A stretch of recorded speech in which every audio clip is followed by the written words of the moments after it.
Certains chercheurs croient aujourd'hui que Au clair de la lune aurait peut-être pour auteur Jean-Baptiste Lully.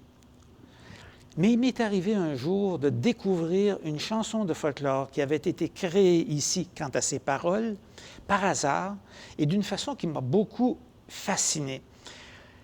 C'était une chanson qui portait, vous vous rappelez peut-être, du drame de l'Obiou en 1950. Le fameux avion, C'est l'écrasement de cela. l'avion. Le fameux avion qui, revenant avec des pèlerins de Rome, parce qu'en 1950, c'était l'année sainte, est allé s'abîmer sur les flancs du mont Obiou.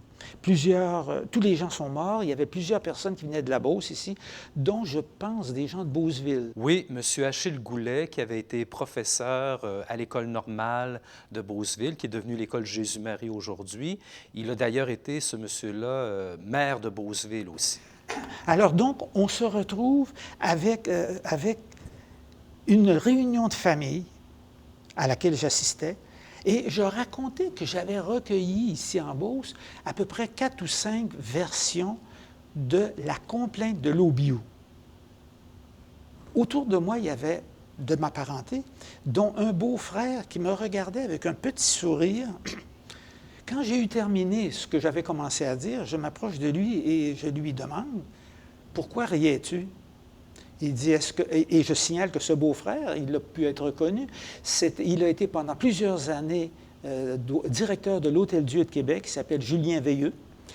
Il me dit « Tu parlais de l'Obiou, tu parlais de la complainte. » Il dit « Est-ce que tu sais qui l'a écrite? » Ben, j'ai dit non, parce que j'en ai recueilli plusieurs versions assez différentes les unes des autres. Il dit, c'est ma sœur, Anita Veilleux.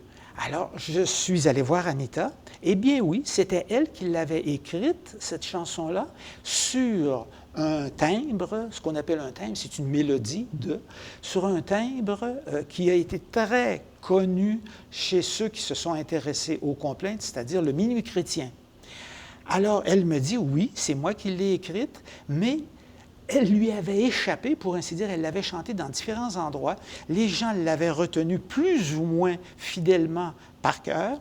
Ils la chantaient, ils la transformaient, et voilà que quelques années plus tard, à l'occasion de mes enquêtes, elle avait déjà commencé à folkloriser, c'est-à-dire à se transformer. Oui.